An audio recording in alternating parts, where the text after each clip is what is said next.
Bonjour Anne-Marie Leroueil. Bonjour. Merci de nous rejoindre sur notre stand à l'occasion de l'AFBAC 2019. Merci à vous de m'accueillir. Avec grand plaisir. Anne-Marie, vous êtes présidente du SNPCC. Est-ce que je peux vous laisser présenter ce qu'est le SNPCC pour nos spectateurs? Alors bien sûr, le SNPCC est le syndicat national des professions du chien et du chat. Nous sommes une organisation professionnelle qui représente l'ensemble des métiers qui tournent autour de l'animal de compagnie. Donc les éleveurs de chiens et chats, nous regroupons les toiletteurs, les éducateurs canins, mais également les pensionneurs, les mushers. Donc tous ces métiers-là, en dehors bien évidemment de la profession vétérinaire qui a son propre syndicat. D'accord. Donc vraiment les acteurs d'une grande famille autour du chien et du chat réunis dans votre syndicat. Tout à fait. Est-ce que vous pouvez un petit peu nous expliquer quelles sont les missions du SNPCC? Alors notre rôle, c'est de promouvoir notre profession, l'ensemble des métiers que nous représentons, puisque nous avons une spécificité, c'est que nos professions sont assez jeunes. Nos premiers diplômes ne remontent qu'à 1984, donc c'est très jeune. C'est assez récent. Par rapport à d'autres métiers. Et souvent, des activités sont devenues des métiers. Je pense par exemple à nos éducateurs canins. Oui. L'éducation canine, c'était avant une activité. Aujourd'hui, c'est un vrai métier. Il y a des gens qui ne font que de l'éducation canine. D'accord. Donc notre rôle, c'est ça, c'est de promouvoir ces métiers-là et auprès du grand public, auprès des particuliers. De les aider à rayonner. Et bien évidemment de défendre ces professions-là auprès des différents ministères, auprès du gouvernement notamment. Entendu. Quels sont les conseils que vous pourriez donner aux gens qui souhaitent aujourd'hui, demain, acquérir un animal? Comment est-ce que je vais faire pour bien choisir mon futur chien ou bien mon futur chat? Eh bien déjà, allez voir un éleveur professionnel. Cet éleveur va pouvoir vous conseiller en fonction de la race que vous avez choisie, ou pas d'ailleurs. Parce que parfois les gens choisissent sur une photo, ils aiment bien une petite bouille ceci, un chaton, un chiot, c'est mignon.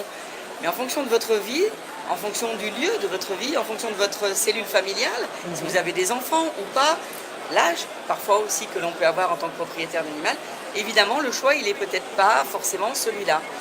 Et puis, il faut peut-être aussi casser l'image, une fois que vous avez décidé de quel animal vous voulez, quelle race vous voulez, de dire moi je vais attendre le petit chiot qui vient vers moi. Ça, c'est dans les films qu'on voit ça, hein, d'accord? Appuyez-vous sur votre éleveur. Votre éleveur, en fonction de la race, une fois que vous aurez fixé sur votre race, va vous dire voilà, quelle est votre vie, qu'est-ce que vous faites tous les jours, quel est votre environnement. Et il va choisir, si c'est lui, qui va choisir un petit peu le chiot en disant voilà, ce petit chiot-là, il a tel ou tel caractère. Voilà, il va mieux avec ce que vous me dites là. Parce que le chiot qui vient vous faire un câlin, qui vient vers vous comme ça en direct, peut-être qu'une demi-heure plus tard, il va dormir dans son coin et ça sera un autre. Donc ce n'est pas un critère de choix.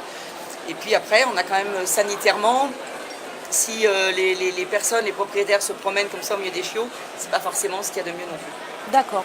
Il faut bien se représenter que l'animal, c'est un être vivant. C'est un être vivant, tout à fait. Doué de sensibilité, comme on dit aujourd'hui. Bien sûr.